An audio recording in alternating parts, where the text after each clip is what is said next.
Assalamualaikum warahmatullahi wabarakatuh. Waalaikumsalam. Waalaikumsalam warahmatullahi wabarakatuh. Waalaikumsalam warahmatullahi wabarakatuh. Oke, kita ini ada 40 orang ya yang mengikuti apa perkuliahan saya kali ini. Oke, hari ini kita akan malam ini akan membahas tentang perencanaan media ya teman-teman. Sebelum nanti kita menginjak materi, saya ingin berkenalan dengan teman-teman sekalian. Nanti juga ada beberapa sesi materi. Nanti juga ada kuis kecil, ada tugas juga di akhirnya. Jadi nanti semua tidak berpusat kepada saya ya. Jadi teman-teman juga ikut aktif dalam pembelajaran materi kita kali ini. Suara saya cukup terdengaran, teman-teman sekalian? Jelas, Jelas, Pak. Pak. Oke, Jelas, Pak. ya kita mulai dulu ya tentang perencanaan media. Nah, ini sebelumnya saya ingin berkenalan dengan teman-teman ya. Teman-teman bisa scan QR code di gambar ini atau pakai link yang tertera di PPT itu, nanti akan tersambung ke website Trello, teman-teman sekalian. Jadi di situ nanti teman-teman ketika masuk Trello, saya perlihatkan dulu ya, pilihan Google Mail nggak?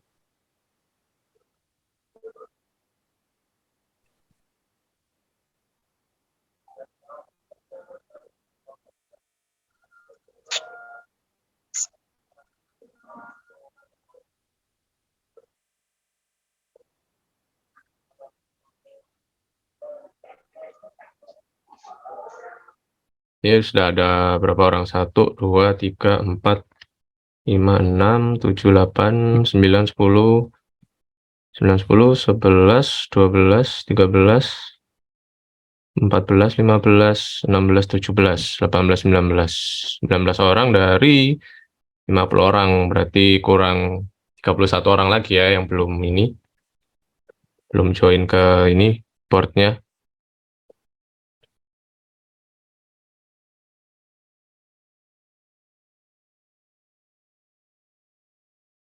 Yuk, silakan teman-teman. Waktunya biar nggak lama-lama.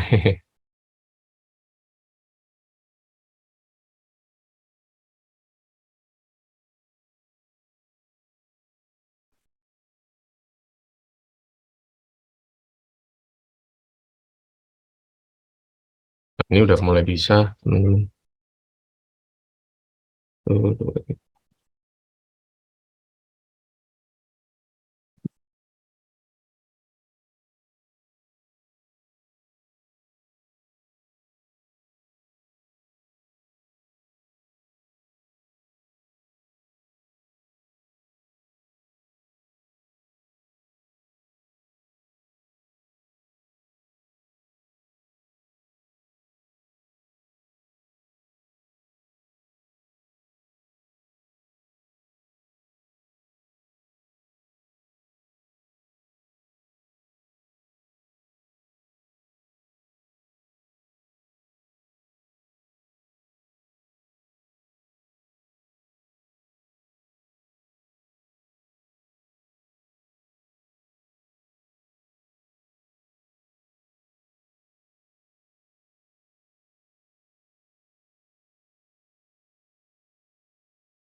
Masih ada yang belum join di board?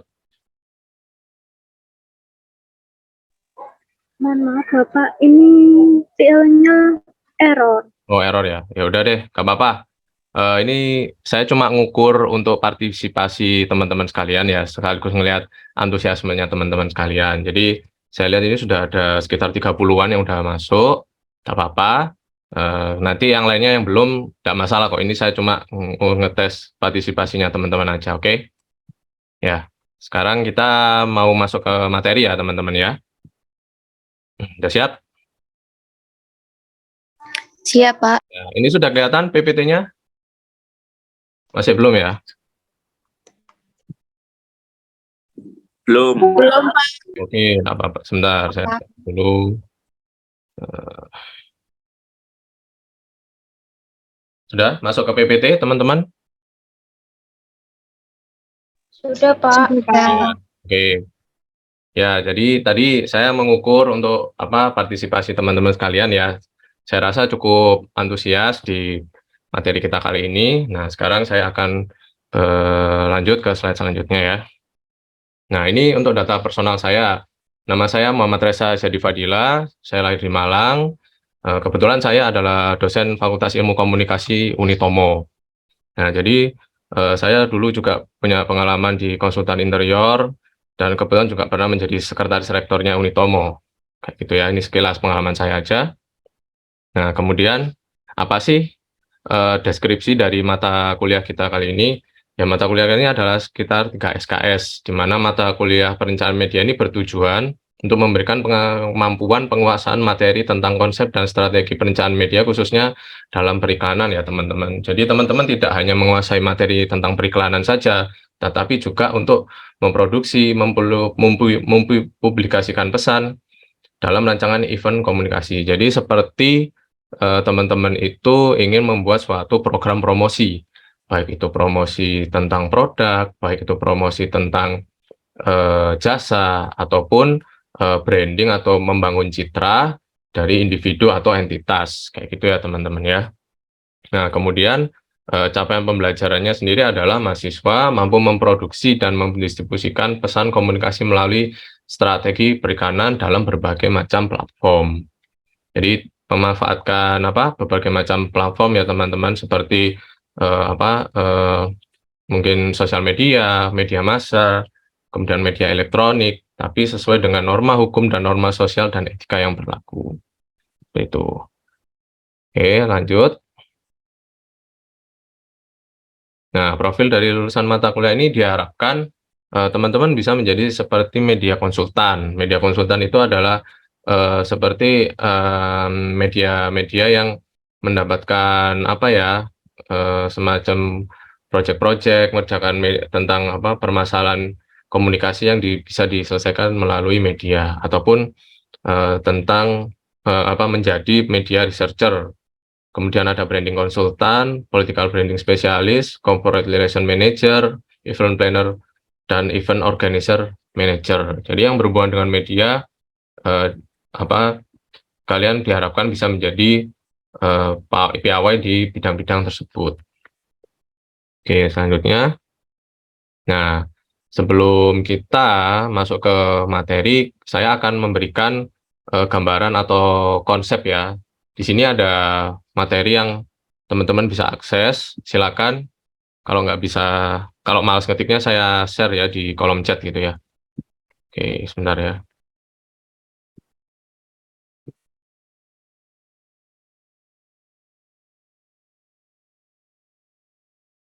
Saya share screen dulu. Ya, saya share dulu di kolom chat.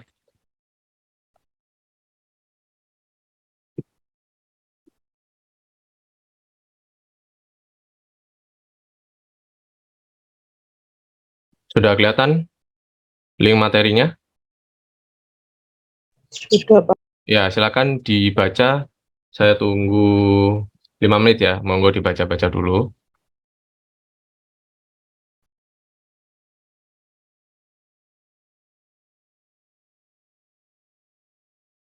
Bisa ya? Sudah bisa diakses, Pak.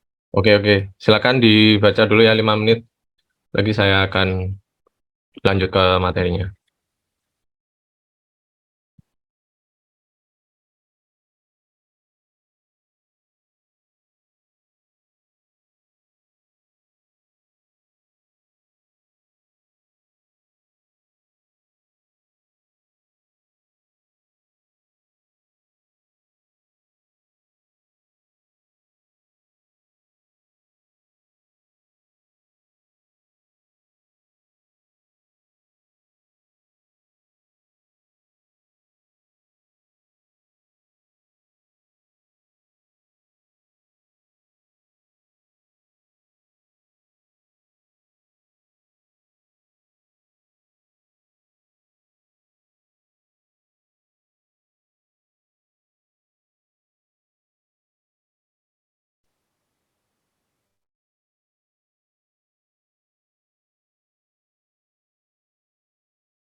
nanti air.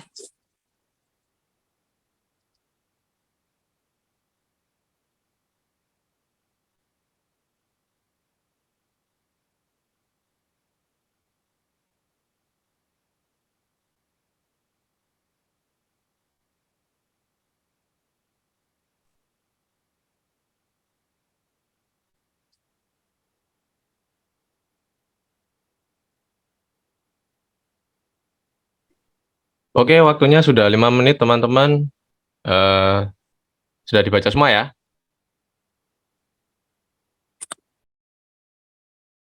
Halo? Halo? Baik, Sudah Pak. baca semua? Iya. Sudah ya? Halo? Iya sudah Pak. Sudah, Siap, oke. sudah. Nah, sekarang tadi sudah memahami ya apa yang dibahas di jurnal artikel tadi. Nah, sekarang saya ada kuis sedikit di sini. Nah, nanti silakan teman-teman buka slido.com. Nanti di slido.com nanti ada kode yang harus diisikan, enter a code gitu di kolomnya. Kalian coba isikan kode 1426782 ini. Silakan teman-teman buka slido.com, nanti ada 2 pertanyaan kalau nggak salah. Nanti silakan masukkan kode ini. Kalau ada masalah teknis, tolong diberitahu ya saya.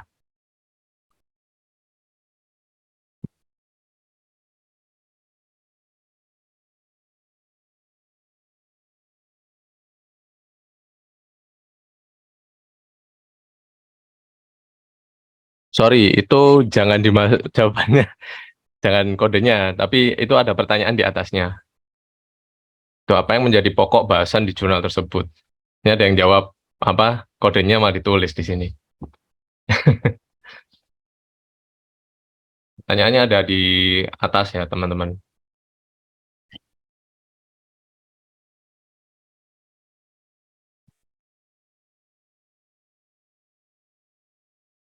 Yang mulai jawab? Ada kesulitan?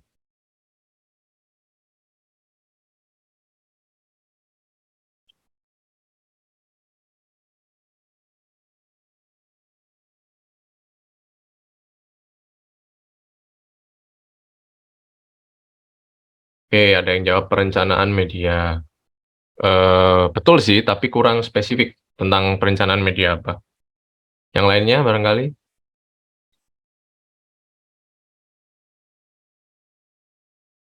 Ini kok malah jawabnya pakai kode semua sih. Kode yang tadi malah dipaste di kolomnya.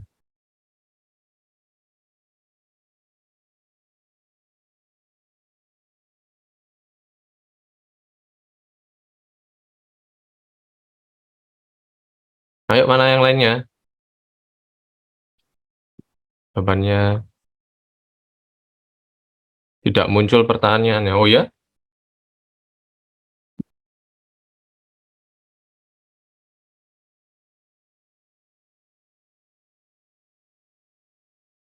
Oh, komunikasi politik.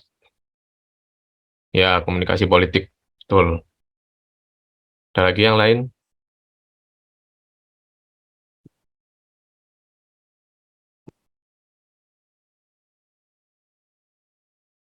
Wih, komunikasi politik membesar. Berarti banyak yang jawab komunikasi politik ya. Kegiatan Pikada. Oke. Perencanaan komunikasi politik Ali Ibrahim. Pilkada politik, komunikasi politik. Oke, perencanaan komunikasi politik.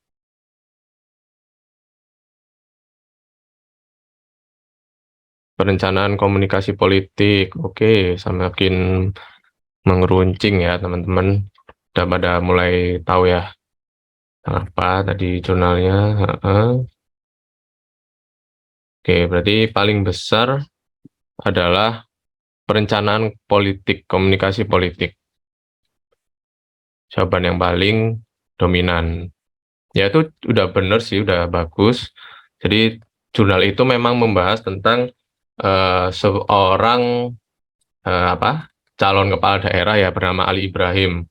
Nah, di situ jabarkan bagaimana Ali Ibrahim ini merencanakan media untuk komunikasi politiknya dalam rangka untuk menjaring para pemilih di wilayah Tidore.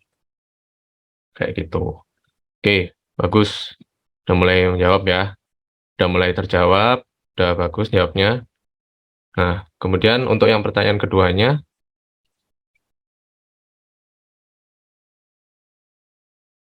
ada yang jawab ini nggak tadi? Ketemu pertanyaan ini nggak?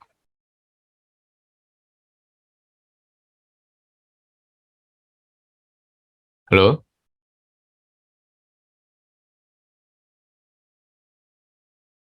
Ada yang sudah jawab pertanyaan yang ini? Di sini masih kosong. Bagaimana tahap-tahap terkait perencanaan media yang disebutkan di sana?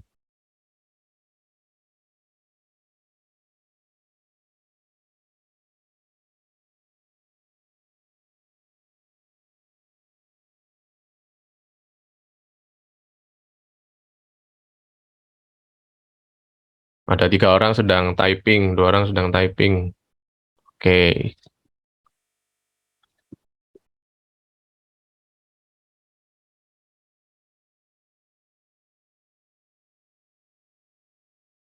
Analisis masalah, analisis halayak. Oke, ada yang jawab itu. Betul, tapi kurang lengkap sih.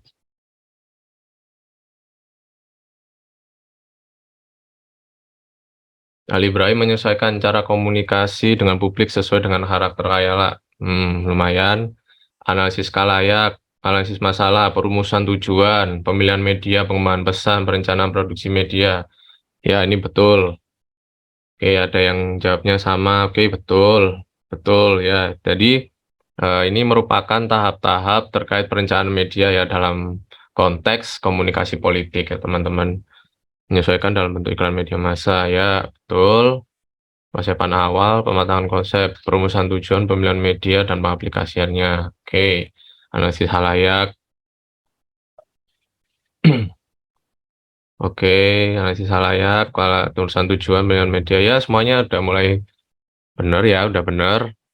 Sesuai dengan apa yang dibahas di jurnal tadi, terkait tahap-tahap perencanaan media. Yaitu yang akan kita bahas ya teman-teman di materi kali ini. Jadi merencanakan media, bagaimana kita menyusun sebuah event komunikasi. Komunikasi politik ini termasuk event komunikasi teman-teman. Bagaimana kita merencanakan media untuk event komunikasi dalam rangka mencapai tujuan tertentu. Seperti itu. Oke, bagus. Jadi udah mulai ada gambaran konsepnya ya tentang materi kita perencanaan media ini ya teman-teman. Halo? Nggak ada suaranya. Iya, Pak. Oke, siap. Masih semangat nggak ini? Masih, Pak. Pak. Siap. Ya. Ya, mulai betul. Oke, next slide ya. Makasih ya jawaban-jawabannya. Kita masuk ke materi. Oke, konsep perencanaan media. Dalam konteks komunikasi, perencanaan media itu merupakan hal yang sangat penting ya teman-teman. Kita punya event apa, misalkan ingin mempromosikan produk, mempromosikan jasa, ataupun membangun citra branding daripada individu ataupun entitas, itu perlu perencanaan. Nggak mungkin kita ingin tujuan misalkan tadi promosi, tapi kita tidak mempunyai perencanaan media yang matang. Bisa-bisa tujuan yang kita inginkan itu tidak akan tercapai karena proses komunikasi itu juga rumit. Ada beberapa hal yang harus kita rencanakan. Maka perencanaan media ini mempunyai pengertian menurut saya ya dari beberapa ahli adalah sebagai berikut. Pertama yang Cangara 2014 yaitu suatu usaha yang sistematis dan kontinu atau berkesinambungan dalam mengorganisasikan aktivitas manusia terhadap upaya penggunaan sumber daya komunikasi. Jadi kita merencanakan nih alokasi sumber daya apa saja yang harus kita kita alokasikan atau kita rencanakan dalam membuat suatu perencanaan media dalam mencapai tujuan event komunikasi tertentu. Jadi di perencanaan media ini khususnya kita berbicara tentang komunikasi massa, bagaimana kita mengirimkan pesan atau informasi atau mengajak massa untuk melakukan sesuatu sesuai dengan apa yang kita jadikan tujuan kita ya. Misalnya tadi mencari simpati kepada masyarakat terkait pemilihan kepala daerah seperti itu. Itu termasuk event komunikasi.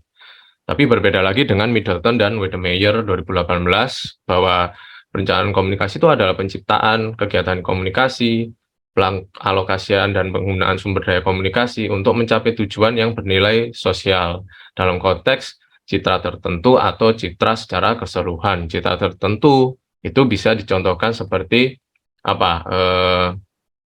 seseorang ya, kayak tadi kepala daerah, artis, public figure, kan citra tertentu hanya untuk satu objek tertentu. Sedangkan citra secara keseluruhan bisa jadi seperti pariwisata, kan kayak misalnya kita pernah lihat ya namanya sparkling Surabaya gitu kan, atau visit Singapura kayak gitu. Itu membangun citra secara keseluruhan. Jadi dalam meraih suatu tujuan dari tujuan konteks yang berkonteks dengan citra tertentu atau keseluruhan, itu diperlukan perencanaan komunikasi. Tuh. Nah, kemudian dalam merencanakan media ini ada beberapa komponen-komponen yang harus kita susun ya, di mana perencanaan media ini diwujudkan dalam bentuk dokumen tertulis teman-teman, yang mana mempunyai 3 aspek tujuan. Yang pertama yaitu tujuan penggunaan media atau yang disebut dengan media objektif, kemudian strategi penggunaan media yaitu media strategi, dan kemudian ada pelaksanaan media atau media execution. Nah, dari ketiga aspek ini ada penjabarannya teman-teman. Jadi dari tahap misalnya media objektif. Media objektif sendiri adalah merupakan berkaitan dengan tujuan apa yang hendak dicapai oleh program komunikasi. Nah, itu tadi, kan kita ada promosi produk, mungkin meningkatkan penjualan tujuannya. Atau ada lagi promosi jasa, untuk mengenalkan jasa ini kepada masyarakat sehingga lebih dikenal. Atau mungkin lain lagi, contohnya seperti tadi, meraih simpati dari masyarakat terkait pemilihan kepala daerah. Nah, dalam media objektif ini ada rumusnya teman-teman, yaitu 4W plus 1H. Sudah pernah dengar ya rumus 4W 1H ini? Sudah, Pak. Ya, yang pertama adalah who is the target, ya kan? Siapa? Kamu mau mengirimkan informasi atau pesan ini ke siapa, teman-teman? Ke mana? Ke kalangan anak muda kah? Ke orang tua kah? Gitu kan?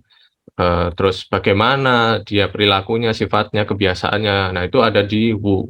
Jadi siapa yang menerima pesan atau komunikasi atau informasi ini, gitu. Terus kemudian setelah kita tahu siapa yang akan menerima, kita tentukan nih pesannya. What is the message? Nah kan, apa pesan yang akan kita berikan kepada target komunikasi kita atau komunikan istilahnya. Jadi pesan yang akan kita sampaikan ini harus sesuai dengan tujuan kita. Jangan asal bikin pesan karena ini aku ingin memberikan informasi kepada orang tua gitu kan. Nah, tapi kan informasi tentang apa kan, tujuanmu apa dulu gitu. Kita harus merujuk kepada tujuan daripada pesan yang akan kita sampaikan ke komunikan. Kemudian ada where are the priorities. Jadi di mana pesan ini kita kirimkan gitu, kita sampaikan. Jadi kita punya prioritas atau istilahnya segmentasi pasar gitulah ya kalau di ilmu ekonomi gitu. Jadi siapa target kita yang secara spesifik memang kita tuju untuk mencapai suatu tujuan atau tujuan komunikasi atau kita ingin merubah perilaku dari mereka. Jadi di mana kita kirimkan komunikasi atau informasi ini di mana. Tuh, kemudian yang kedua adalah kapan waktu terbaik untuk melakukan pesan atau mengirimkan pesan atau informasi tersebut. Jadi kita harus tahu juga waktu-waktu prioritasnya kayak gitu. Kemudian how often atau berapa lama pesan atau komunikasi ini dijalankan kayak gitu ya. Nah, itu tadi dari media objektif. Kita tentukan tujuan penggunaan medianya. Kita menggunakan media A ini untuk apa gitu kan. Itu. Kemudian strategi penggunaannya bagaimana kan? kata kuncinya bagaimana kita mencapai tujuan program komunikasi melalui media gitu. Jadi wahana media apa yang akan kita gunakan untuk meraih halayak secara efektif dan efisien. Jadi kita harus tahu juga media apa yang akan kita pilih untuk meraih tujuan atau meraih audiens yang secara efektif dan efisien. Jadi yang tidak banyak mengeluarkan biaya, tetapi kita juga bisa mencapai dari tujuan komunikasi tersebut. Kemudian setelah kita tahu objektifnya, kita tahu strateginya, tujuannya, dan strateginya, barulah kita melakukan pelaksanaan media atau media execution, di mana kita menerjemahkan strategi-strategi komunikasi yang sudah kita buat di tahap strategi tadi, kita jadikan ke operasional atau prosedur. Jadi bisa kita laksanakan, seperti kita buat jadwal, schedule pelaksanaannya, sampai dengan alokasi anggarannya. Nah, itu tadi adalah komponen-komponen dari perencanaan media. Kemudian apa sih perencanaan media sendiri itu konsepnya bagaimana sih Pak? Ya konsepnya sebenarnya hampir sama dengan proses komunikasi ya, di mana komunikasi itu kan berurutan dari adanya sumber informasi ya, atau komunikator atau orang yang sedang berbicara seperti saya saat ini. Kemudian ada pesan yang disampaikan melalui channel atau saluran mana, yang dimana terus kemudian pesan itu diterima oleh komunikan atau penerima pesan, yang setelah itu menimbulkan efek terhadap komunikan itu, responnya baik itu respon negatif, respon positif, penerimaan atau penolakan, seperti itu teman-teman. Jadi konsep perencanaan media ini hampir sama dengan proses komunikasi dasar pada umumnya. Nah, seperti ini kurang lebih diagramnya. Jadi dari komunikator ini sebelah kiri, pertama, komunikator mengirim pesan, message ini ya. Kemudian pesan tersebut diterima kepada audiens melalui sebuah channel atau media. Nah, media tadi itu adalah ya itu tadi seperti media massa, media elektronik, media sosial, dan lain sebagainya. Itu kemudian dari media ini diteruskan kepada audiens, diterima oleh audiens, dan audiens menimbulkan respon atau jawaban gitu ya, atau feedback dari efek dari audiens menerima sebuah pesan tersebut. Nah, ini adalah fokus inti kita yaitu di channelnya, yaitu di medianya. Di mana suatu proses komunikasi itu tidak selalu berjalan linear. Jadi proses komunikasi itu tidak selalu berhasil ya teman-teman. Makanya disebut perencanaan ini diperlukan perencanaan ini karena ya banyak gangguan atau faktor-faktor noise, ya kan? Sehingga diperlukan perencanaan yang matang, yang pas, sehingga pesan dan informasi yang kita sampaikan itu nyampe ke audiens.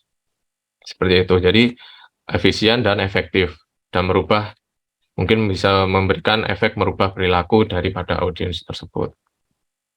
Oke, ada yang ditanyakan? Halo? Halo teman-teman, ada yang ditanyakan? Pak, belum ada. Pak. Lanjut ya. Oke. Itu tadi konsep perencanaan media terhadap proses komunikasi ya, konsep komunikasi. Jadi selaras dengan proses komunikasi. Oke. Nah, ini kemudian strategi perencanaan media. Dalam perencanaan media kita ada beberapa strategi-strategi yang kita bisa gunakan. Maksudnya digunakan itu adalah kita mau menggunakan strategi di mana. Yang pertama ada strategi komunikator. Berarti kita menitik beratkan strategi pada pada komunikatornya atau orang yang menerima pesan. Nah, di situ kita ada strategi penentuan sasaran komunikasi. Jadi apa yang akan kita lakukan, apa yang akan kita harapkan yang akan kita lakukan, kemudian apa masalah yang akan kita coba pecahkan. Itu. Kemudian ada penentuan cara komunikasinya. Jadi gimana kita ingin mengatur massa ini dalam keterlibatan interaksi dengan kita. Kita bisa mengatur misalnya seberapa banyak massa itu terlibat dalam penentuan dan penyebaran informasi seperti itu. Kemudian ada kredibilitas. Kredibilitas komunikator ini adalah terkait tentang siapa yang berbicara, siapa yang mewakili dalam mengirimkan komunikasi. Seperti kayak kepala daerah itu pasti ada punya apa ya, tim humasnya gitu kan ya, atau juru bicaranya. Nah, dia kita menekankan kredibilitas, kita rancang secara baik. Jadi komunikator ini lebih memiliki kepercayaan pada komunikan tersebut. Itu strategi komunikator. Kemudian ada strategi audiens, di mana kita menitik beratkan terhadap pemetaan audiens atau kalayak, atau istilahnya ya pemirsa kita gitulah ya. Jadi kita pertama bisa mengidentifikasi halayak, latar belakangnya halayak, dan perasaan audiens. Dari 3 macam strategi audiens ini, kita bisa latar belakang halayak misalnya. Kita harus tahu latar belakang dari audiens kita. Jangan sampai kita mengirimkan pesan ataupun informasi itu nggak sesuai dengan frame of reference-nya mereka. Jadi kayak misalkan kita menceritakan jalan-jalan ke luar negeri misalnya, kepada orang yang belum pernah jalan-jalan ke luar negeri. Ya tentu pesan itu tidak akan nyampe di benak yang menerima pesan tersebut, karena dia nggak punya frame of reference, dia nggak punya referensi, karena dia nggak pernah punya pengalaman dari jalan-jalan ke luar negeri tersebut, kayak gitu. Kemudian kita juga harus memikirkan tentang perasaan audiens. Kita kan sudah bikin tuh pesan komunikasi yang akan kita berikan ke audiens. Nah, kita juga harus memprediksi bagaimana emosi mereka terhadap pesan yang kita lakukan itu. Seberapa tertarikkah mereka? Apakah pesan kita dapat prioritas tinggi bagi mereka gitu kan? Ada seberapa jauh pengaruhnya ke perilaku mereka? Terus bagaimana respon mereka kira-kira setelah kita berikan informasi atau pesan tersebut. Itu. Yang ketiga adalah strategi pemilihan channel. Nah, ini terkait dengan bagaimana kita mendeliver atau kita mengantarkan pesan atau komunikasi yang akan kita gunakan. Ya, tentu teman-teman sudah ngerti ya, kalau misalnya kita punya pesan atau komunikasi informasi kita mau ngiklan di mana, biasanya ya ada radio, surat kabar, televisi, atau media online. Kayak gitu. Tinggal kita pilih mana yang cocok dengan tujuan dan kebutuhan kita, kayak gitu. Kemudian ada strategi budaya. Nah, ini juga penting untuk diperhatikan bahwa audiens kita ini kadang punya perbedaan budaya, ya kan. Kayak misalnya di Asia itu lebih condong kepada orang-orang yang memiliki istilahnya itu kayak kepentingan untuk kebaikan bersama, goodwill credibility-nya itu. Jadi mereka lebih mendengarkan orang-orang yang istilahnya punya kepentingan secara bersama gitu loh. Sama-sama punya kepentingan yang baik untuk bersama gitu kan. Jadi mereka lebih didengarkan daripada di barat itu lebih ke expect credibility. Jadi mereka lebih melihat kredibilitas daripada narasumber atau komunikatornya. Seperti itu. Itu dari strategi perencanaan media. Kemudian unsur-unsur media. Unsur media ini hampir sama seperti tadi ya, teori komunikasi, yaitu ada komunikator, ada pesan yang disampaikan, ada saluran pesan yang menyampaikan kepada audiens, dan ada respon yang ditimbulkan audiens setelah mendapatkan pesan tersebut. Nah, di dalam suatu ekosistem komunikasi ini ada unsur-unsur yang mana terdiri dari empat unsur itu tadi, tapi mereka itu berada di dalam suatu realita yang mana diatur oleh konteks kultur dan kebudayaan. Jadi kita mengirimkan pesan harus tahu budaya daripada audiens kita, latar belakang dari audiens kita. Jadi menghindari adanya kesalahpahaman atau ketidaksampaiannya pesan yang kita berikan. Jadi kita harus memperhatikan kultural konten ini. Jadi kultural konten ini menaungi unsur-unsur media yang ada di dalamnya. Nah, ini saya intermezzo bentar ya. Ngelihat teman-teman ini masih antusias apa enggak? Halo? Halo. Halo, Pak. Karena nggak ada yang tahu. Apa? Ya, saya punya Yang tahu. tebak-tebakan receh sih. Kenapa? Karena apa? Karena apa tadi Karena jawabannya? nggak ada yang tahu. Masa sih gitu jawabannya? Kenapa gambar di bawah semuanya tempe? Tadi jawabnya karena nggak ada yang tahu. Yang lain ada jawaban lain?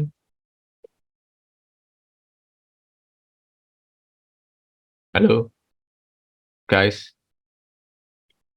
Halo. Karena pematerinya lapar. Oke. Ya, Pak.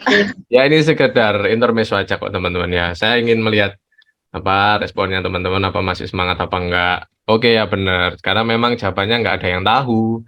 Karena semuanya tempe. Oke. Siap. Oke. Ya berarti masih semangat ya, masih respon ya. Halo teman-teman. Iya, Bapak. Oke. Ya, Pak. Ya oke. Masih, Pak. Ya. Nah, kemudian selanjutnya materinya adalah manfaat dari perencanaan media. Yang pertama adalah fokus dan kejelasan, di mana dengan kita merencanakan media yang struktur, kita bisa membantu tim pemasaran untuk memiliki fokus dan kejelasan dalam melaksanakan kampanye iklan. Dan kita bisa membuat kegiatan komunikasi atau rencanaan media ini tidak impulsif. Impulsif itu maksudnya kita melakukan sesuatu hal itu berlebihan tapi ternyata tidak memiliki dampak yang signifikan gitu ya. Jadi kayak buang-buang duit aja gitu loh. Dengan adanya manfaat perencanaan media ini kita jelas lebih terarah dan fokus ya. Jadi strateginya tidak melenceng kemana-mana. Kemudian kita juga bisa meraih target audiens yang tepat. Jadi kita misalkan mau menawarkan produk untuk anak kecil, dengan kita merencanakan suatu media, produk itu tersampaikan kepada pasar yang kita tuju, yaitu ya anak kecil itu tadi, nggak melenceng kemana-mana. Dengan demikian kan pesan kita lebih terarah pada orang yang potensial menjadi pembeli kita, ataupun dalam konteks misal komunikasi politik tadi, kita sesuai dengan populasi pemilih kita kayak gitu. Oke, kemudian yang selanjutnya adalah menghemat biaya dan sumber daya. Karena sudah kita rencanakan dan kita patok ya pakem-pakemnya, ya pasti kita tidak mengalami pemborosan dalam hal melakukan perencanaan media, karena kan anggaran iklan dan sumber daya lainnya itu kan terbatas. Jadi kita harus pintar-pintar membuat perencanaan media. Kemudian kategorisasi media. Nah, jadi di dalam perencanaan media, misalkan teman-teman nanti bekerja di suatu media konsultan atau ingin membuat suatu kampanye, itu ada beberapa terminologi yang perlu dipahami. Pertama adalah media. Media sendiri adalah jenis media atau alat yang akan kita gunakan. Jadi seperti televisi, koran, tabloid, majalah, media sosial, internet, website, Instagram, Twitter, bla bla bla, itu adalah media. Itu yang dinamakan media. Sedangkan ada lagi namanya istilah terminologi wahana media. Wahana media dan media ini berbeda ya teman-teman. Ada yang tahu nggak apa bedanya wahana media sama media?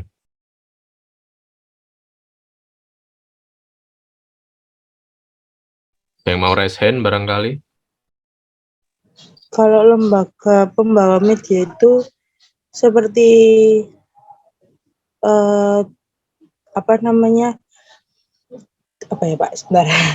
seperti kalau lembaga pembawa media itu seperti liputan berita gitu pun mungkin ya Pak. Terus jenis medianya itu bisa digunakan seperti TV, mungkin bisa begitu Pak. Oke. Bagus sekali. Tadi siapa? Kristi Puji Utami ya?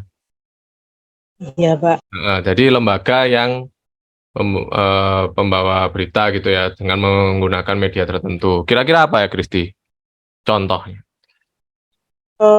Contoh lembaga pembawa medianya seperti mungkin Jawa Pos gitu Pak. Oke. Medianya kan melalui ini ya koran gitu ya Pak. Kayak media cetak gitu ya Pak. Media cetak. Oke. Ya, betul sekali Kristi. Jadi lembaga pembawa media ini adalah mereknya ya istilahnya gitu kan.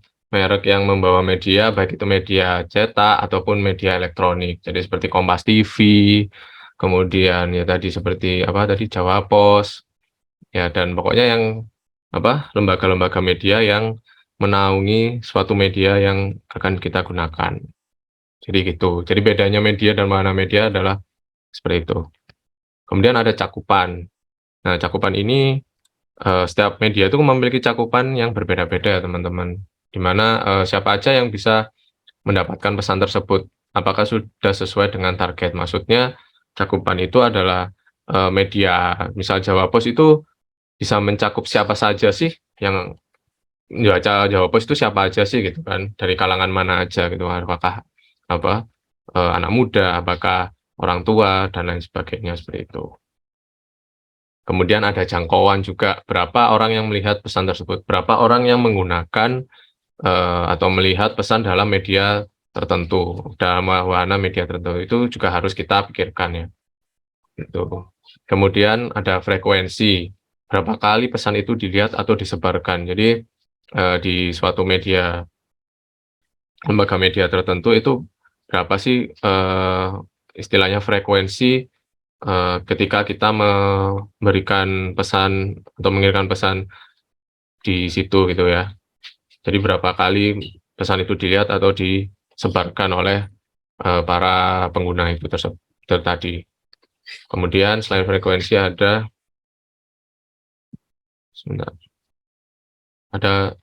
bobot. Bobot itu kayak gimana media itu memberikan terpaan kepada audiens, berapa kali mereka melihat terpaan atau iklan atau mungkin pesan atau informasi tersebut. Itu berkaitan dengan bobot. Kemudian ada kontinuitas. Kita pikirkan berapa lama berlangsungnya pesan atau informasi yang kita taruh di sebuah media tertentu. Kemudian ada biaya terkait berapa biaya yang harus dianggarkan, jelas ya, dan pembelian media. Nah, pembelian media ini bukan berarti kita membeli Kompas TV gitu, bukan. Tapi kita menjalin kerjasama dengan pihak lembaga penyedia media tersebut untuk menayangkan suatu iklan ataupun menayangkan promosi, kampanye, dan lain sebagainya. Itu namanya pembelian media. Nah, ini beberapa terminologi yang harus kita pahami dalam merencanakan media. Tuh. Nah, kemudian ini jenis-jenis medianya. Nah, ada media cetak, media daring, ada koran, surat harian, tabloid. Kelebihannya adalah informasinya lebih aktual, terus juga bisa sebagai pembanding yang bagus, maksudnya untuk referensi gitu ya. Media cetak itu lebih bagus dan jangkauannya relatif luas.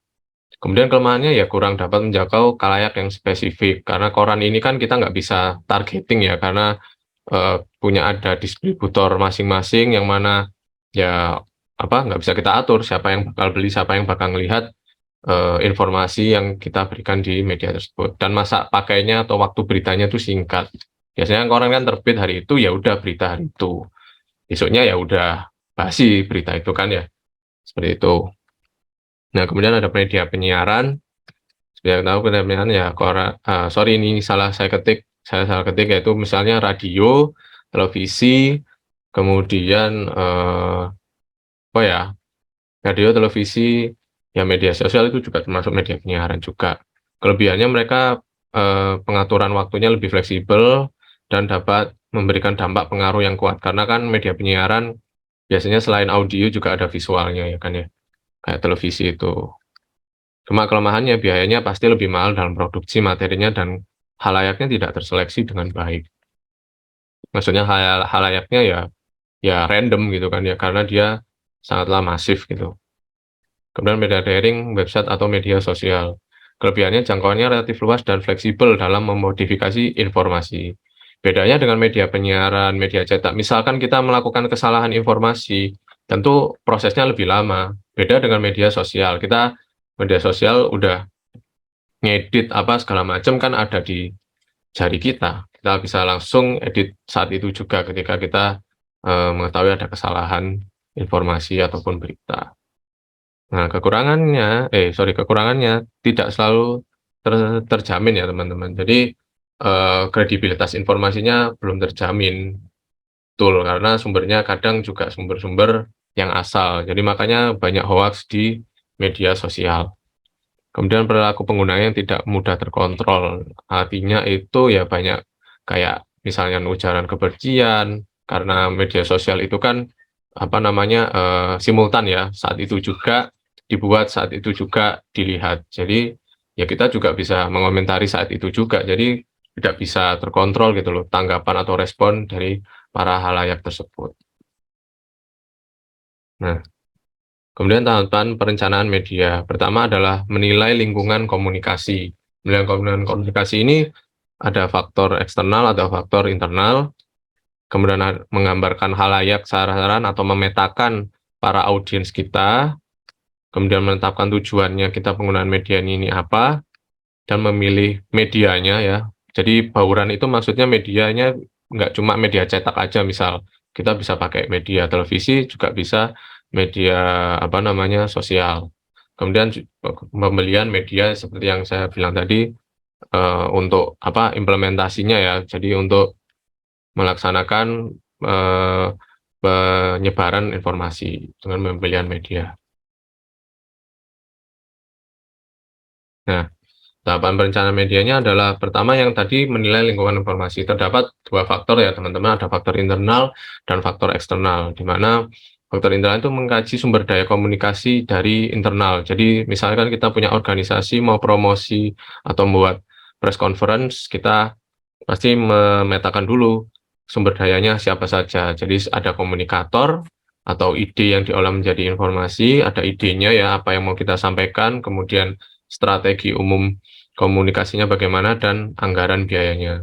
Kemudian dari faktor eksternal yaitu di luar dari organisasi kita ya. Jadi ya, kita harus memperhatikan aspek hukum yang berlaku seperti apa. Misal kita ingin menayangkan apa namanya iklan masyarakat, itu ada regulasi seperti apa yang berlaku di daerah tersebut. Kemudian ada tradisi dan kebiasaan halayak. Nah, ini juga harus kita perhatikan bahwa supaya tujuan pesan kita tersampaikan, kita harus juga tahu tradisi dan kebiasaan halayak bagaimana. Apakah mereka suka lihat TV kah, lebih suka lihat media sosial kah, dan lain sebagainya. Gitu. Kemudian persaingan usaha-usaha komunikasi yang dilakukan. Misalkan kita promosi barang ya atau produk, kita juga harus lihat persaingan media yang kita gunakan atau wahana media yang kita gunakan itu bagaimana. Saat wahana media A dan media B mungkin beda ya apa namanya halayaknya atau jumlah penontonnya mungkin lebih beda satu sama lainnya. Jadi kita juga harus memperlihat persaingan usaha-usaha komunikasi lainnya, dan juga strategi penggunaan medianya kita juga harus tentukan, seperti jumlah perpaduan media yang kita gunakan, mau pakai satu media kah atau dua media kah, kemudian intensitas pesannya bagaimana, kita mau posting itu apa kita siarkan terus 1 tahun penuh atau kita siarkan 2 bulan sekali.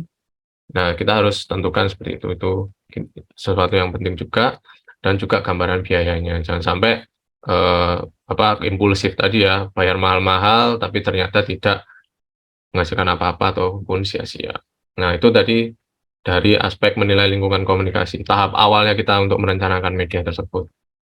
Kemudian yang kedua adalah menggambarkan halayak sasaran. Kita memetakan sasaran pesan atau informasi informasi pesan yang akan kita sampaikan. Terdapat dua variabel ya yang bisa kita jadikan sebagai patokan ukur, yaitu pertama aspek demografi. Teman-teman pasti udah tahu lah, demografi itu pasti jenis kelamin, usia, kelas sosial ekonomi, pekerjaannya, tingkat pendidikannya, pendapatannya, dan pengeluarannya. Jadi faktor aspek demografi ini lebih ke kuantitatifnya gitu kan. Kalau kualitatifnya yaitu aspek perilaku atau psikografis. Lebih spesifik lagi yaitu dari gaya hidupnya, pandangan hidupnya, aspirasinya bagaimana, sikap dan kebiasaannya bagaimana. Sehingga dengan melihat apa namanya aspek psikografis itu kita bisa mentautkan pola dan perilaku mereka terhadap kebiasaan menggunakan media. Ya seperti saya cerita tadi, ada yang lebih suka lihat TV untuk kalangan umur sekian, apa namanya, terus gender sekian, pekerjaan demikian, seperti itu kan. Itu punya kebiasaan-kebiasaan dalam menggunakan media sendiri-sendiri. Oke, itu tadi halayak sasaran. Kemudian tadi yang ketiga apa? Menetapkan tujuan penggunaan medianya. Nah, tadi seperti yang saya bilang kan ada terminologi cakupan, jangkauan, frekuensi, bobot, kontinuitas, dan pertimbangan biaya. Nah, itu kita tetapkan apa namanya, bagaimana kita ingin melihat pemanfaatan medianya tersebut. Kita bisa melihat misal media televisi, oh ini kita mau ke wahana media, misalkan Kompas TV, itu cakupannya bagaimana, jangkauannya bagaimana, frekuensinya bagaimana, dan seterusnya kita bikin perbandingan antara Kompas TV, mungkin sama Metro TV, atau sama TV One, kita saling pertimbangkan melalui aspek-aspek jangkauan, frekuensi, cakupan, bobot, kontinuitas, dan pertimbangan biaya tersebut. Gitu. Kemudian yang terakhir adalah memilih dan menentukan media. Nah, kita menentukan jenis media dan wahana apa yang akan digunakan, meliputi karakteristik jenis-jenis media terhadap pesan komunikasi yang akan kita lakukan. Mana aja media dan wahana yang kita akan gunakan dan membandingkan mana yang paling sesuai dengan kriteria. Gitu. Nah, sekarang kita coba ya kuis singkat. Bisa nggak buka laptop ini, link ini di laptop atau device kamu, terus masukkan kode 503-529. Nanti kalau sudah masuk di tampilan depannya, tolong beritahu saya, sambil saya pantau dari sini. Oke, bisa teman-teman?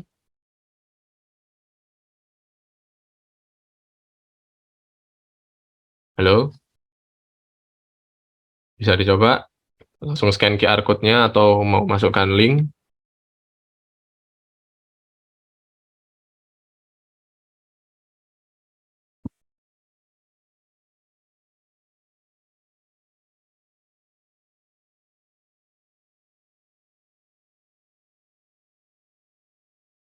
Bisa masuk teman-teman?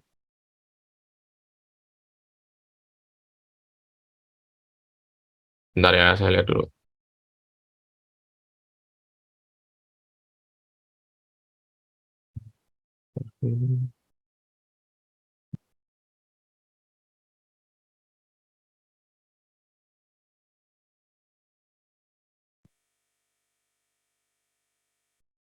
Ya, di sini udah mulai masuk teman-teman ya.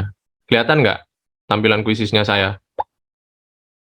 Terlihat, Pak. Oke. Ada Malika, Lucky, Cindy, Dewi, Kristi, Sabina. Yang lainnya mana nih?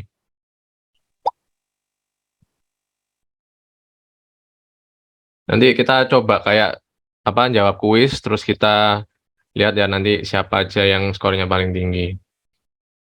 Ini cuma ngeliat aja, nggak pengaruh sama penilaian kok. Biar kita bermain-main gitu, nggak bosen dengerin saya ngomong ya. Kak, bisa lihat linknya yang tadi? Ya, nah, udah kelihatan? Aisyatun? Sudah. Oke.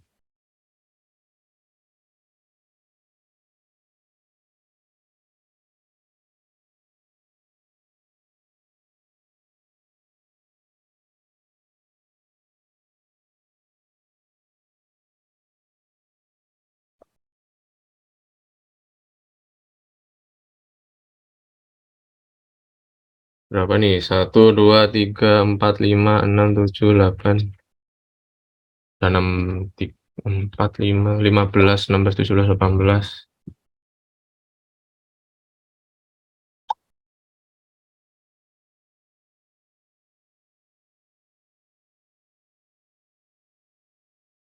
Tuh, warga 4, 6, 7, 21, 22, 23. Ini memang belum saya mulai ya. Nunggu semuanya masuk semua, baru nanti saya tekan start, baru kuisnya tekan mulai. 20 orang dari 44 orang. 24-nya kemana nih? Sorry, 22-nya kemana ini?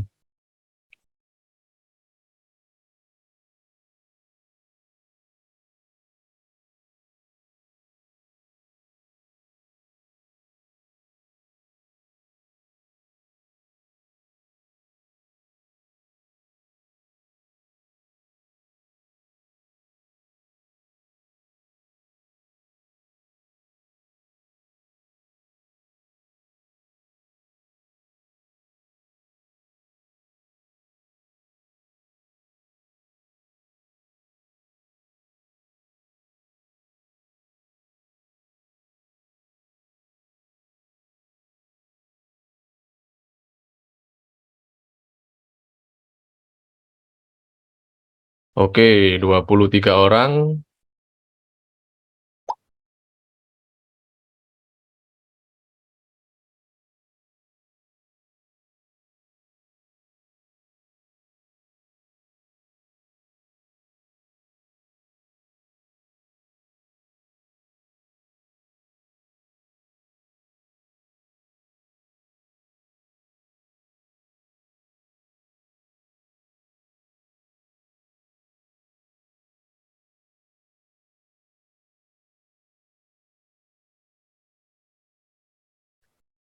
Dua puluh enam dari 42.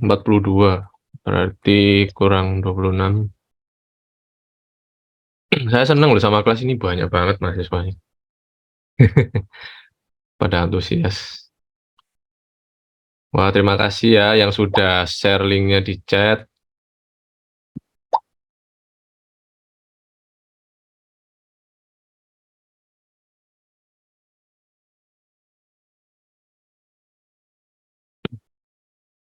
tiga, kurang 13 orang lagi. Yang mana 13 orang lagi?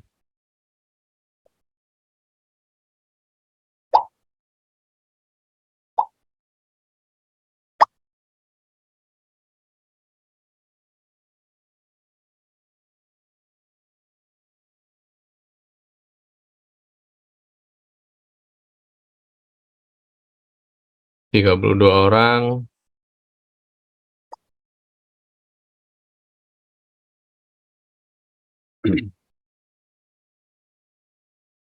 33.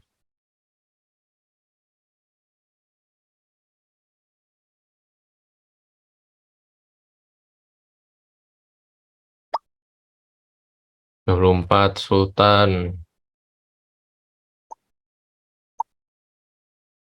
Oke, 35. 36.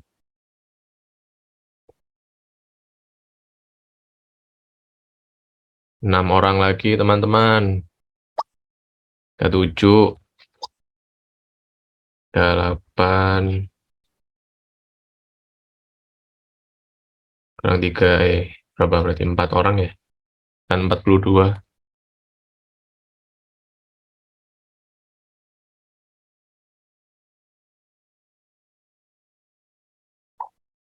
Tiga 39.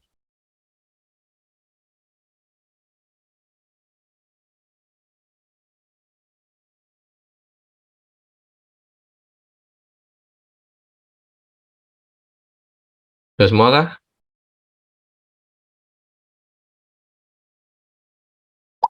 Ada lagi 40 Fadiah. Saya stop screen sebentar ya, stop sharing sebentar. Oke.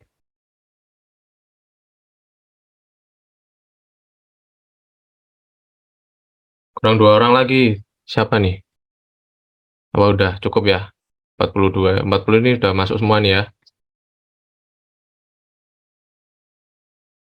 Saya mulai? Bisa saya mulai? Ya, Pak. Oke. Oh, ada masuk lagi Nasrul. Ya, saya mulai ya. Semuanya. Satu waga. Silakan dijawab ya teman-teman. Kuisnya. Sedikit kok kuisnya, nggak banyak-banyak.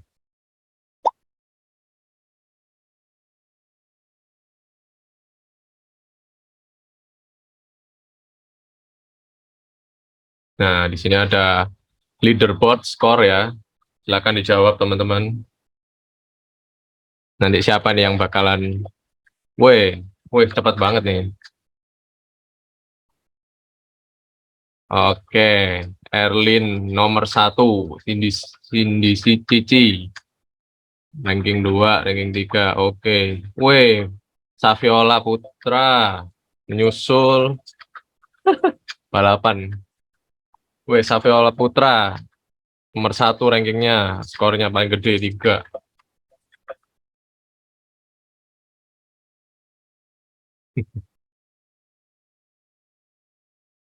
Oke, Saviola Putra paling atas.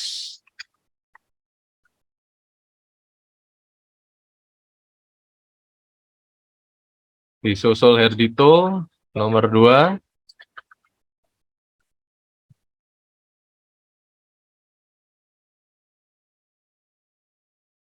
Saviola Putra bertahan. Wih, disusul Herdito.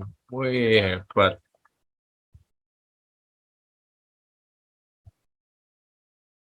Oke. Kita tunggu ya sampai semua menjawab.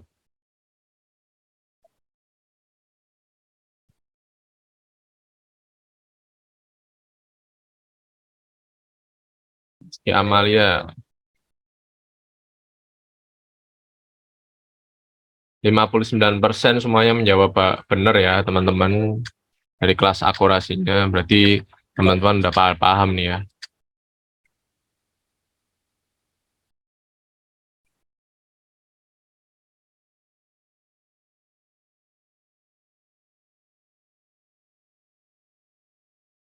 Oke, Herdito masih bertahan di ranking 1.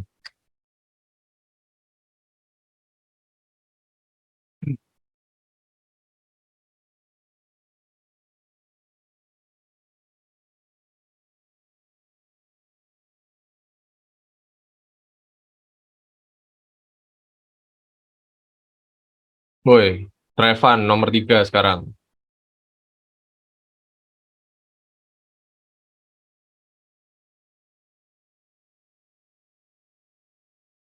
Loh, nah itu ada 46. Oke, sebenarnya sudah ya ini ya. Masih ada yang jawab nih.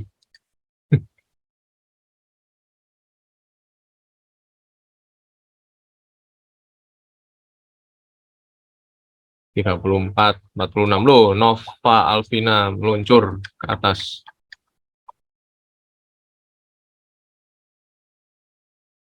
Kak, maaf ini saya kok soalnya cuma satu aja ya. Loh, iya dah. Siapa? Iya, nggak bisa next Nuraini. Oh gitu. Tapi yang lainnya gimana? Cuma satu aja? Saya cuma 5, Pak. Emang 5? Emang 5? Bener 5? 5 soal? Ya udah, Pak. Loh, dari itu. Iya, oke. Yang satu, waduh, ya mungkin nggak apa-apa kok, nggak apa-apa. Mungkin ada kendala teknis kali. Iya, memang 5 ya soalnya teman-teman. Memang 5.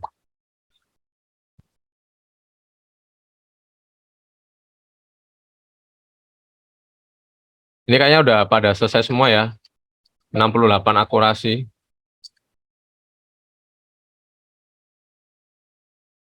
51. Tuh. Saviola Putra menyusul lagi. Dewi Gemilang.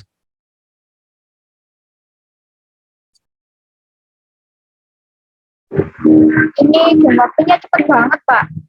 Iya, memang saya set seperti itu. Memang saya set seperti itu. Jadi jauh cepat.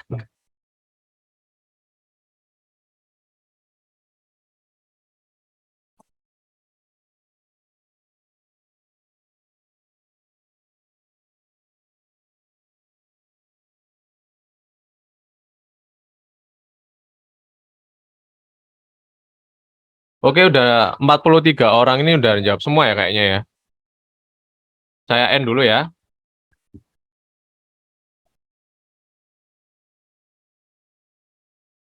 Nggak ada game lain, Pak. Kenapa? Nggak ada game lain, Pak. Ya, Pak, apa mau diulang aja, Pak? Ini nggak bisa tadi, Pak. nggak apa-apa wis. Nah, ini hasilnya sih. Sebentar, nggak apa-apa. Ini sekedar permainan biasa kok. Nah, ini juara pertamanya adalah Dewi Gemilang. Selamat Dewi Gemilang, berikan aplaus. Juara keduanya adalah Kansa, yang ketiga adalah Saviola Putra. Nggak apa-apa, ini hanya sekedar mini game aja supaya teman-teman nggak bosan gitu ya. Sangar, oke. Jadi 57% dah ya, semuanya memahami materi saya. Kayak gitu, oke. Ya, kita balik lagi ke materi ya, teman-teman. Kita lagi materinya selesai. Oke. Asik nggak main game kayak gitu?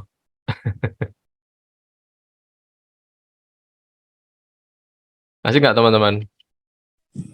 Iya, Pak. Ini waktunya Asik, kecepatan, Pak. Pak. Waktunya kecepatan. Nah, kelamaan malam nanti. Memang udah malam ya ini. Oke.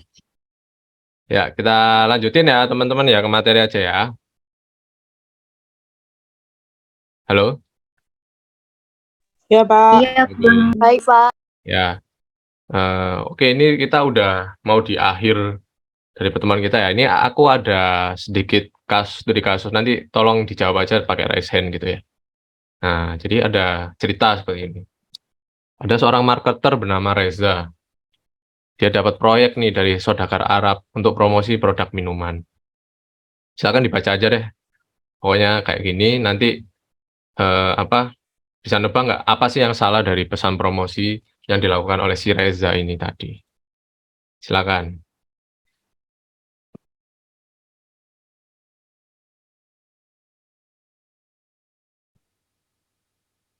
Yang bisa tahu jawabannya kenapa kok bisa salah? Yang raise hand. Kelihatan kan PPT-nya?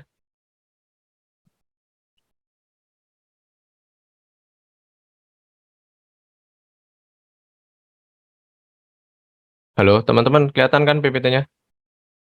Kelihatan, Pak. Oke, oke. Saya memastikan aja.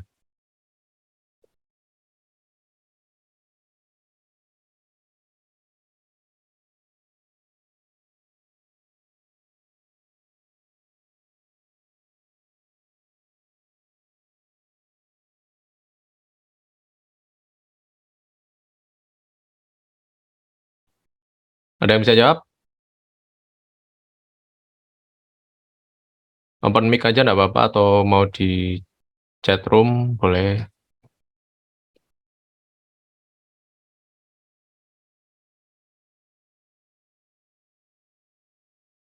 Bingung ya? Apa yang salah? Nasrul Dani jawab gambar 3. Kenapa gambar 3-nya?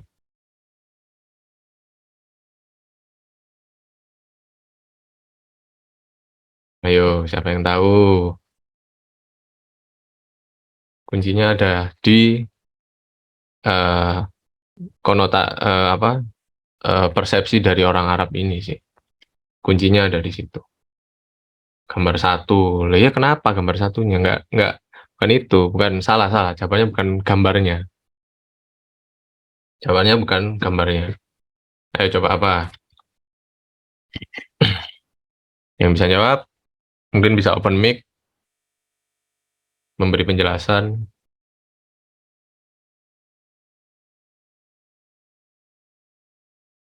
Jangan teman-teman ada yang tahu jawabannya?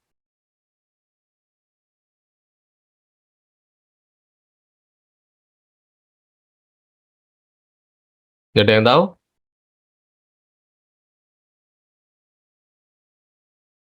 Halo?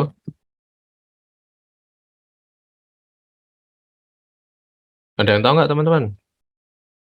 Apa yang salah? Menyerah?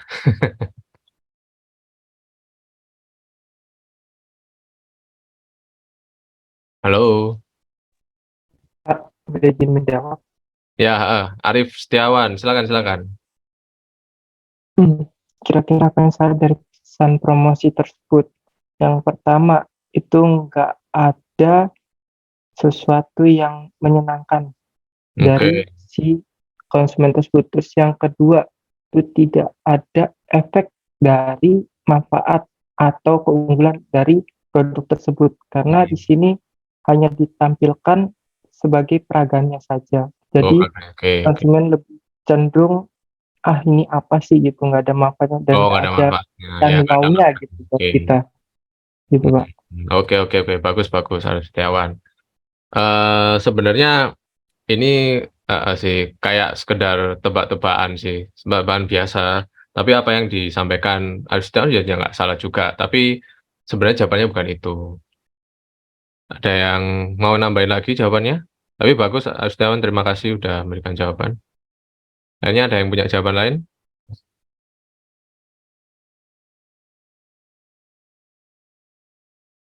Safi Perdana, yang salah menurut saya konten yang ditujukan terlalu padat. Kalau sudah ada gambar, seharusnya nggak ada ditampilkan gambar 3, nggak usah tampilkan gambar 1. Oke, jadi lebih ke ini ya, apa namanya, konten desainnya. Ya masuk akal, tapi bukan itu. Gimana? Nasrul Dani mau jawab? Berarti gambarnya ini diurutkan ya Pak ya? Dari pertama kayak apa ya, skenarionya itu loh Pak. Ya, jadi dia bikin Oh. gambar gitu dari kiri ke kanan. Hah? Jadi pertama-tama dia gambar satu Pak, menampilkan seorang lemas dan sedang kehausan. Tapi tiba-tiba dia itu menemukan minuman dan Ya, dia itu minum. ya betul. Tapi dua berarti Pak ya. Lah, terus yang ketiga yaitu gambar nomor 4 menampilkan produk minuman dan merek logonya. Ya, Lalu disusul dengan gambar 3 menampilkan seorang tersebut menjadi fresh dan segar kembali. oh Gitu, Pak. urutannya gitu ya. Hampir benar sih Nasrul Dani, tapi kurang dikit. Wes nyerah tak? Nggak ada yang bisa jawab? Saya spill jawabannya ya. Pas, Pak, pas. Pas, oke siap. Iya, Pas ya, jawabannya itu simple kok, Rek. Makanya tadi kan saya bilang persepsinya orang Arab. Jadi ini loh jawabannya. Benar. Ini loh. Ternyata Reza itu melupakan satu hal penting, yaitu orang Arab memiliki habit, yaitu membaca segala sesuatunya dari kanan ke kiri, sehingga pesan yang diterima oleh orang-orang tersebut jadi terbalik. Coba urutkan, dari kan kiri ke kanan. Jadi 1, 2, 3, 4, ya kan? Gambarnya seperti itu. Nah, tapi orang Arabnya ini bacanya terbalik, 4, 3, 2, 1. Jadi, apa yang terjadi? Kira-kira.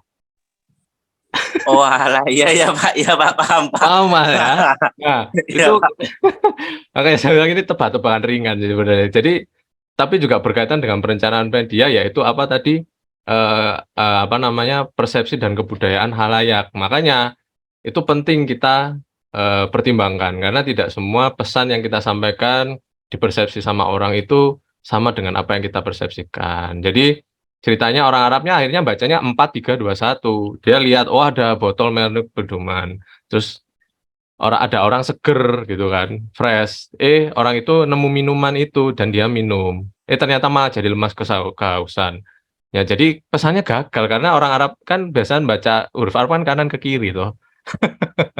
Kayak gitu ceritanya. Jadi ya itu saya cuma ingin menekankan bahwa dalam perencanaan media yaitu persepsi daripada orang Arab, persepsi daripada halayak itu harus kita banyak pertimbangkan kayak gitu ya teman-teman.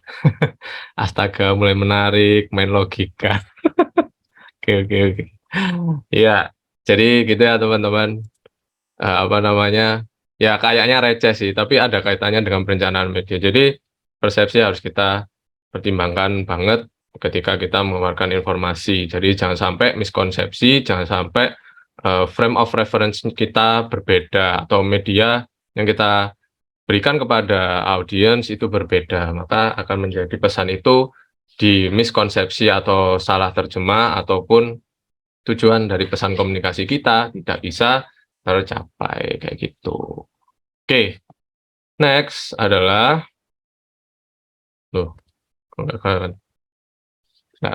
Nah, kita ada tugas case base ya teman-teman. Jadi, nah ini ada sebuah soal seperti ini. Nanti saya minta tolong teman-teman buatkan rencana proyek. Jadi di sini ada kasus ya tentang ini bukan tebakan receh lagi ya, tapi sebuah perusahaan konsultan media yang mendapatkan proyek untuk membuat iklan tentang bahaya investasi bodong kepada kalangan eksekutif dan pengusaha. Ini kalayaknya jelas kan ya teman-teman ya. Terus kemudian wahana medianya apa saja? Di sini ada pilihan TV A, TV B, TV C dengan segala kekurangan dan kelebihannya. Gitu. Nah, saya minta tolong teman-teman buat seperti di Word ya, seperti analisa, tentukan wahana media mana yang dipilih oleh perusahaan konsultan media ini dan buatlah perancangan medianya tentang proyek soal kasus tersebut. Jabarkan setiap tahapannya, perencanaan medianya ya. Gitu nanti kumpulkan ke tautan Google Drive ini. Gitu. Ada yang ditanyakan di tugas ini? Batas pengumpulannya kapan, Pak? Batas pengumpulannya usahakan besok pagi jam 9 ya. Atau siang aja, siang jam 12. Reza, Ya, sesuai dengan tugas saya pengumpulannya jam 12. Jadi barengnya resume yang kuliah, jadi resume kuliah jam 12 kan. Ya teman-teman, kita angkat resume kuliah itu jam 12 ditambah tugas Pak Reza ini. Jadi jam 12 paling lambat harus terkirim ke saya dan ke Pak Reza. Oke, setuju Pak Reza? Ya, oke, baik. Silakan dilanjut Pak Reza. Oke, saya lanjutkan ya. Teman-teman sudah paham ya untuk tugasnya? Iya, paham, Pak. Oke, nanti ini kayak screenshot saya kirimkan ke ke WA gitu ya. Nanti biar bisa dilihat lagi sama teman-teman sama linknya. Oke, itu tadi materi kita dan ini referensi dan acuannya bisa teman-teman lihat. Nanti saya juga kirimkan ke WA. Ya, terima kasih teman-teman sudah mau mengikuti perencanaan media ini. Sekian materi dari saya, semoga bermanfaat. Sebelum kita bisa kita live ya, ini dulu aja kita foto dulu ya, foto bareng ya, oke? Setuju? Ya, semua wajah ditampakkan. Semua wajah ditampakkan. Yang jelas. Sudah Bu dari Ya, ini Saviola, itu Saviola kan. Rizky. Wajah yang ganteng, Nasrul, kenapa wajahmu ditutupin itu? Kamu ganteng ini bilangnya. Kalau kenal ya, Dulu ya. belum. Jangan menurut gitu. Oke, sebentar, siap. Slide 1 ya, ini ada 2 slide, jadi saya ambil per slide dulu ya. Sebentar. Satu, senyum. Bentar, Bu. Bentar, Bu Isra. Bentar, ini dari apa-apa dari saya. Oke, siap ya. Lihat kamera. 1, 2, 3. Lihat kamera. 1, 2, 3. Oke, sebentar. Slide 1 Iya, Bentar, slide 1 sudah. Slide 2. Lagi. Siap. 2, senyum. 2, 3. Bentar. Oke, sudah selesai Bu Isra. Sudah saya capture semua.